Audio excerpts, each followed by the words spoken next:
यहाँ का भी रास्ता बहुत ही ज़्यादा पथरीला है, इसलिए मैंने पहले वीडियो में आपको बताया था और अभी बता रही हूँ कि अगर आप यहाँ पे आते हैं तो फ्लैट शूज़ या चप्पल ही पहन के आएँ। वैसे जूता पहन के आएंगे तो ज़्यादा अच्छा रहेगा, क्योंकि जो स्लीपर्स होते हैं वो फिसलते हैं बहुत ज़्यादा यहाँ पे।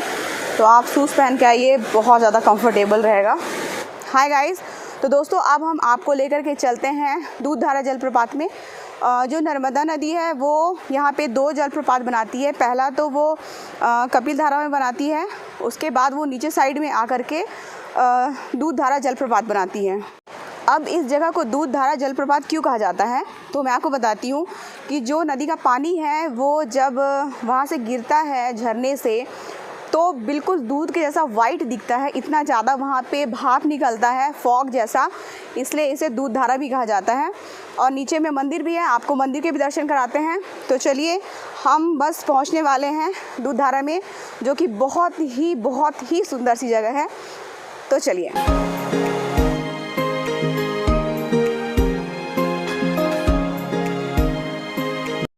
ये नदी है जो आगे चल करके दूधधारा जलप्रपात बनाती है, और बस हम मुश्किल से 100 मीटर की दूरी पे हैं जलप्रपात से।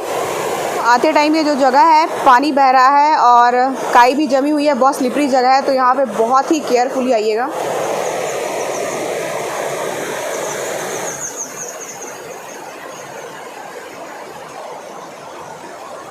पूरे रास्ते में जो पहाड़ का पानी है वो बस ऐसे रिझ रहा है यहाँ पे, तो थोड़ा सा रिस्की है इस रास्ते पे चलना, लेकिन अगर आप आराम से आते हैं तो कोई भी दिक्कत नहीं होगी।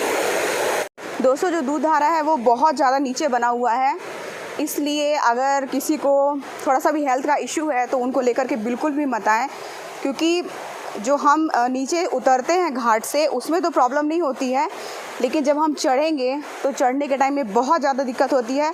और ख़ास करके जिनको अस्थमा की प्रॉब्लम हो या फिर लंग से रिलेटेड कोई प्रॉब्लम हो, सांस लेने में दिक्कत हो रही है, फिर जिसका हाई बीपी हो, लो बीपी वालों को प्रॉब्लम होता है, क्योंकि चढ़ने उतरने में काफ़ी एनर्जी वेस्ट होती है।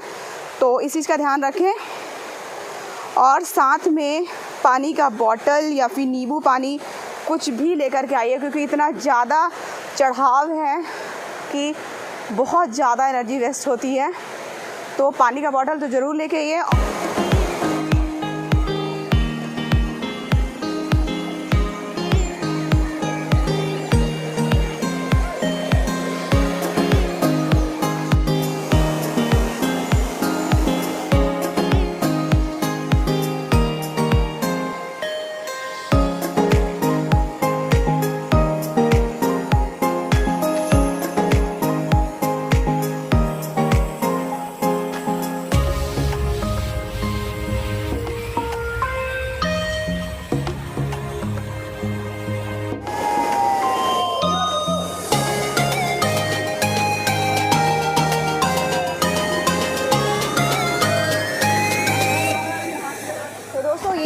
दूधधारा जलप्रपात आप देख सकते हैं कि जहाँ पे पानी गिर रहा है वहाँ पे इतना ज़्यादा फॉग बन रहा है, जो कि वाइट दूध के जैसा है, इसलिए इस जगह को दूधधारा भी कहा जाता है। और यहाँ पे बच्चे लोग बहुत ज़्यादा एंजॉय करते हैं, क्योंकि जो वाटर लेवल है पानी का बहुत ही ज़्यादा कम है और ज़्यादा स्लिप भी नहीं करता है।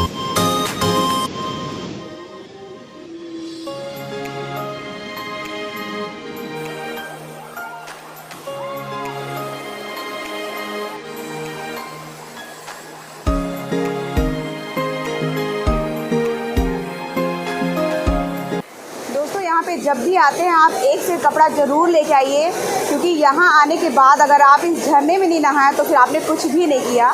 तो एक से कपड़ा लेके ज़रूर आइए, ताकि आप फुल इंजॉय कर सकें, इस जगह को महसूस कर सकें, इस जगह को, यहाँ की खूबसूरती को महसूस कर सकें।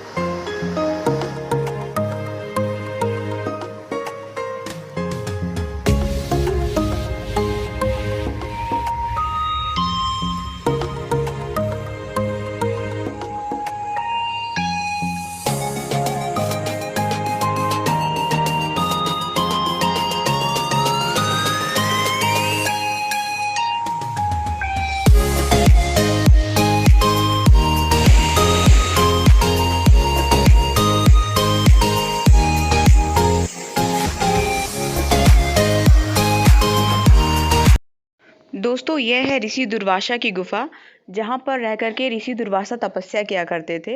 अब आपको लग रहा होगा कि इस गुफा में खास बात क्या है, तो मैं आपको बताना चाहूँगी कि इस गुफा में एक शिवलिंग है जिस पे नेचुरल जलाभिषेक होता है। इस गुफा में जो दीवारें हैं गुफा की, वहाँ से पानी इकट्ठा होकर के एक पतली धार के रूप में यहाँ पे एक शिवलिंग है, उसमें सीधा जलाभिषेक करता है, जो कि अपने आप में बहुत ही अनोखी बात है। दोस्तों ऋषि दुर्वासा की गुफा के अंदर में बाईं तरफ एक छोटी सी और गुफा है, जिसके अंदर प्रवेश करने के साथ ही आपको दिखाई देगा एक अखंड ज्योति जो वर्षों से लगातार जल रहा है। और वहीं पे माँ नर्मदा की एक छोटी सी प्रतिमा भी स्थापित की गई है। बहुत सारे लोगों को इस जगह के बारे में नहीं मालूम है।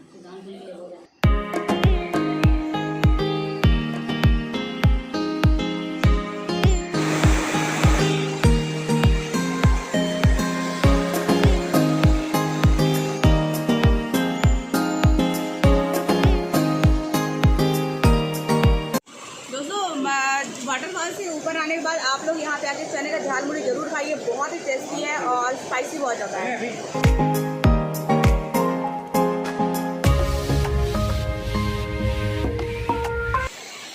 चना खाने के बाद अब हम लोग पी रहे हैं नींबू पानी, जो कि बहुत टेस्टी है।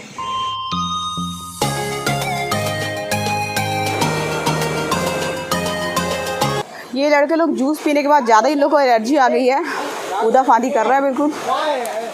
तो नितेश कैसा लग रहा है घूम करके वाटरफॉल? अच्छा लग रहा है? बहुत ही अच्छा। यहाँ और भी लोगों को आना चाहिए घूमने के लिए, क्योंकि ये अपने अनूपपुर ज़िले में है, एमपी में ही है। बहुत ही सुंदर वाटरफॉल। यहाँ पर 3 नदियों का उद्गम स्थल है और सबसे अच्छे यहाँ पर दुर्वासा ऋषि का तपोस्थली है।